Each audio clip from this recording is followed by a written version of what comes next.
नमस्कार दोस्तों, कैसे हैं आप सब लोग। आई जस्ट होप आप सारे के सारे लोग बहुत अच्छे होंगे और मैं भी बहुत अच्छी हूँ। एंड आज से मैं अपना एक नया चैलेंज लेने वाली हूँ and that is 90 days yoga challenge. So क्योंकि मैं योगा करती हूँ सो मैंने सोचा कि यार हमेशा मैं योगा करती हूँ। आपने मेरी सारी जिम की वीडियोस भी देखी होंगी, तो मैं हर वीडियो में एंड में योगा ज़रूर करती हूँ और वो योगा कितना ज़्यादा ज़रूरी होता है। तो इसके लिए मैं सोच रही थी कि मैं क्यों ना एक चैलेंज ले लेती हूँ जिसके ज़रिए मैं लोगों को बता पाऊँगी योगा के बारे में। और हर रोज़ पर्टिकुलर सिर्फ एक ही आसन के ऊपर हम बात करेंगे एंड उसके फ़ायदे क्या हैं, कब करना चाहिए, क्या नुकसान है, कब नहीं करना चाहिए। तो ऐसा करेंगे। तो हम शुरुआत करेंगे सबसे पहले अपने बैठने वाले आसन के साथ, जो हम बैठकर अपने आसन कर सकते हैं उनके साथ। तो शुरुआत करने से पहले सबसे पहले हम बोलेंगे गणपति बप्पा मोरया, हर हर महादेव, ओम नमः शिवाय। चलिए शुरू करते हैं। सो हम शुरू करेंगे बैठने वाले आसनों के साथ। तो हम सबसे पहले जो हमारा पहला आसन है वो हैगा पद्मासन। यस, सो पद्मासन को हम कमलासन भी बोलते हैं। एंड पद्मासन को कमलासन क्यों बोलते हैं? क्योंकि ये एक कमल की तरह खिलकर आने वाला, कमल की तरह पोज में आने वाला आसन है। एंड कमल क्या होता है, कीचड़ में से आपको इतना गंदगी है, इतनी सब कुछ कीचड़ है, उसमें भी खिलकर निकल कर बाहर आता है। मतलब चारों तरफ सिर्फ नेगेटिविटी है एंड आप अकेले एक कमल की तरह खिलते हो, आप अकेले के अंदर एक पॉजिटिविटी आती है। ये होता है कमलासन।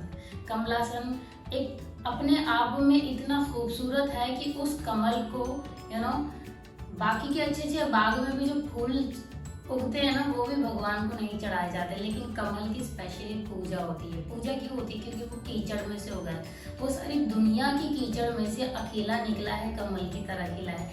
ऐसे ही जो हम लोग हैं, हमारे आसपास इतनी नेगेटिविटी है, इतना मतलब हम कुछ देखते आते हैं अपने जीवन में, सो वो सारी की सारी नेगेटिविटी हमारे दिमाग में, हमारे शरीर में आ जाती है। तो उसको निकालने के लिए, उससे मुक्ति पाने के लिए कमलासन जो है वो बनाया गया है। तो कमलासन कैसे करते हैं हम वो बताएंगे। कमलासन कब करना चाहिए, कब नहीं करना चाहिए, किसको करना चाहिए, किसको नहीं करना चाहिए, वो हम सब बताएंगे। तो चलिए शुरू करते हैं। कमलासन के फायदे बहुत सारे हैं, तो पहले मैं बता देती हूँ कि कमलासन कैसे करते हैं, उसके बाद में फायदे बताऊंगी। कमलासन के लिए आपको क्या करना है, पहले तो किसी वॉल के यहाँ पे ना एकदम, या तो अगर वॉल नहीं है तो भी चलेगा, लेकिन अगर वॉल है तो वेल एंड गुड है। क्योंकि अगर आप शुरुआती दौर में हैं तो अपने दोनों पैरों को ऐसे सबसे पहले सीधा कर लेना है। अपनी कमर हमेशा आपको सीधी रखनी है, ठीक है। सो आपको अपना राइट पैर लेना है एंड राइट पैर को यहाँ एकदम थाइस के ऊपर रखना है, ठीक है। एंड इसके बाद आपको लेना है अपना लेफ्ट पैर एंड लेफ्ट पैर आपको दूसरा अपनी थाइस के ऊपर रखना है। सो ये हो गया हमारा पद्मासन, जिसे बोलते हैं कमलासन, और ये एकदम कमल की तरह हो गया।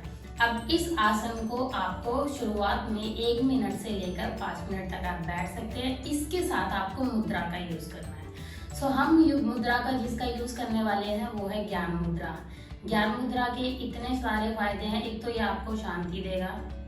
जिन लोगों का मन नहीं लगता है किसी चीज में, कंसंट्रेशन नहीं कर पाते हैं किसी चीज़ में, या फिर बच्चे जो हैं वो पढ़ नहीं पाते हैं, या आप एक तरीके की मेडिटेशन होती है, ध्यान मुद्रा बोलते हैं, मतलब जिस चीज़ में आपको ध्यान लगा सको उसके लिए हम इसका यूज़ करते हैं। इससे आपके दिमाग में जो नसें होती है, जो नर्वस सिस्टम होता है, वो सारा आपका बहुत अच्छा हो जाता है। तो हमको क्या करना है, नॉर्मली अपने पद्मासन में आके, कमलासन में आके हमको बैठ जाना है अपने ज्ञान मुद्रा के साथ। एंड कमर आपको एकदम सीधी रखनी है, मुंह एकदम स्ट्रेट रखना है एंड आंखें बंद कर सिर्फ और सिर्फ अपने गहरी गहरी सांसें लेनी है और सांसों पर ध्यान लगाना है।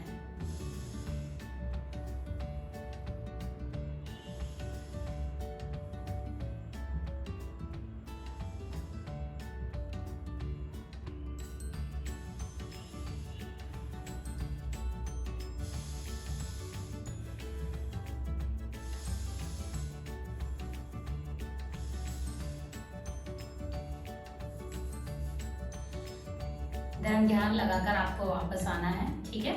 सो मैं अभी आपको सिर्फ बता रही हूँ, ध्यान हम बाद में लगाएंगे, तो अभी सिर्फ बता रही हूँ मैं। अब इसके मैं फायदे बता देती हूँ। इसके फायदे ये हैं, जैसे बहुत सारी जो फीमेल्स होती है जिनको प्रॉब्लम होती है पीरियड्स में, या फिर आपको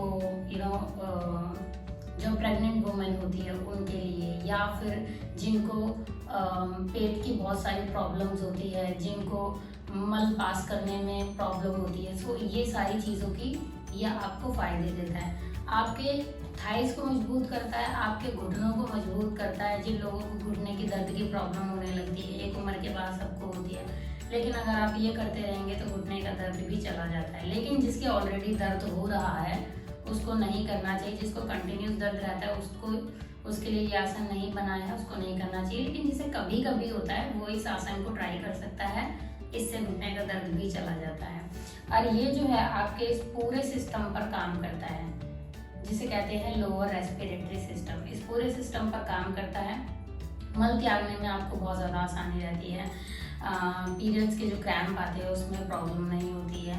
जो मेल्स हैं उनको बहुत जो भी दिक्कत होती है अपनी लोअर रेस्पिरेटरी की, वो सारी दिक्कतें चली जाती होंगी। अब आपको लगता होगा ये तो इतना आसान आसन है, लेकिन ये बहुत लोगों से होता नहीं है। तो बहुत जिन लोगों से नहीं होता उसके लिए मैं बता देती हूँ आपको शुरुआत कैसे करनी है। अभी मैंने अपने दोनों पैर रखे थे, जिससे नहीं होता है उसको शुरुआत करनी है अपने सिर्फ एक पैर रखने से। तो आपको एक पैर ऐसे रखना है, ठीक है, एंड दूसरे पैर को यहाँ पे रखना है। आप पहले इसी मुद्रा को ट्राई कीजिए। जब आपका ये धीरे धीरे होने लगा, क्योंकि इतना आसान नहीं है, ये उन्हीं लोगों से हो सकता है जिनका शरीर लचीला हो।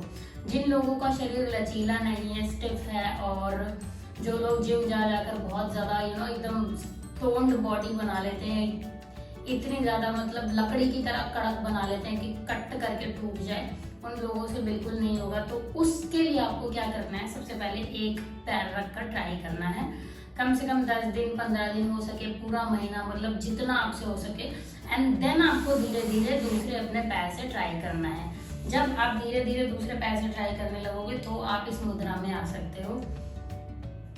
ये वाला जो योगासन है ना, ये कमलासन, इसका नाम यूं ही नहीं पड़ा है, ये सच में आपको निखार देगा। इसमें बैठकर आप सिर्फ 2 सेकंड बैठकर ही देखना, आपका अपने आप ध्यान लगेगा, अपने आप। और जब आप किसी चीज में ध्यान लगा देते हैं ना, जब आपका ये जो आपका नर्वस सिस्टम है, जब आपका ये स्ट्रांग हो जाता है ना, तो फिर आपको किसी चीज की जरूरत नहीं पड़ती है, क्योंकि आप डायरेक्ट ऊपर से कनेक्ट हो जाते हो।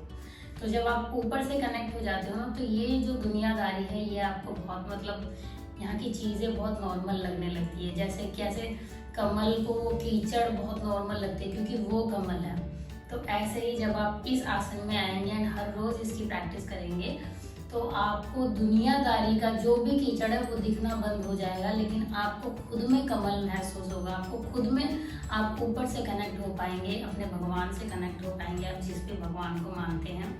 इसके बहुत सारे फायदे हैं। अच्छा, अब इसको किसको नहीं करना चाहिए? जिस लोगों के घुटनों में दर्द होता है वो लोग ना करें, बस एक यही है, ठीक है। दूसरी चीज, किसको करना चाहिए और कब करना चाहिए? जिसको घुटनों में दर्द होता है वो करे। अब जिसको घुटनों में दर्द होता है वो ना भी करे, और वो करे भी, तो मैं रीजन बता देती हूँ। जिसको हमेशा से दर्द रहता है, जिसको एक्चुअल में घुटनों की प्रॉब्लम है, वो इसको ना करे। जिसके घुटने में ऑपरेशन हो गया या बहुत सारी दिक्कतें हैं, जिसका कभी दर्द जाता ही नहीं है, तो वो ना करे, ठीक है। जिसका कभी कभी दर्द होता है कि यार आज मेरे घुटने में दर्द हो रहा है, मैं नहीं जाऊंगा, वो लोग इस आसन को कर सकते हैं। स्पेशली जिन लोगों को थाइज में प्रॉब्लम है, जिन लोगों को अपने लोअर रेस्पिरेटरी में प्रॉब्लम है, मल पास करने में दिक्कत होती है, और गैस्ट्रिक प्रॉब्लम होती है, और पेट से रिलेटेड जितनी भी बीमारियां हैं, जो यहाँ से रिलेटेड बीमारी हैं, जिसको ये लगी हुई है, उन सबको ये आसन करना चाहिए।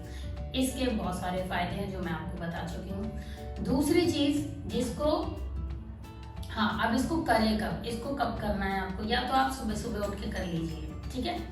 अगर आप सुबह सुबह उठकर नहीं कर पाते हैं तो आपको कब करना है? खाना खाने के कम से कम 2 घंटे बाद आपको ये आसन करना है। अब आप जब भी खाना खाओ उससे 2 घंटे बाद आप ये आसन कर सकते हैं। इस आसन को करने के बाद कौन सा आसन आप कर सकते हैं?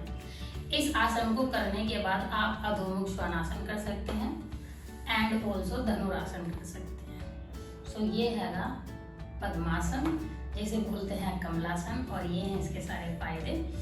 और अब से आगे से मैं जब भी आपको बताऊंगी तो सारे के सारे, सबसे पहले तो मैं आपको बैठने वाले आसन बताऊंगी, देन पीठ के बल लेटने वाले आसन बताऊंगी, देन पेट के बल लेटने वाले आसन बताऊंगी, देन पक्षियों वाले आसन बताऊंगी, जो हम पक्षियों से रिलेट कर करके, जैसे कि तितली आसन हम तितली से लिए हैं, एलिफेंट आसन जो है अगर हम उस एलिफेंट से लिए हैं, मर्जर आसन जिसे कैट एंड काऊ बोलते हैं उस कैट एंड काऊ से लिए। तो वो सारे आसन जो हम पक्षियों से हम लोगों ने ग्रैब किए मैं आपको वो बताऊंगी। उसके बाद जो हमने संत से ग्रैब किया, जैसे हनुमान आसन हो गया जो हमने हनुमान जी से लिया है, वीरभद्रासन हो गया, तो वो सारे आसन मैं आपको बताऊंगी, ठीक है।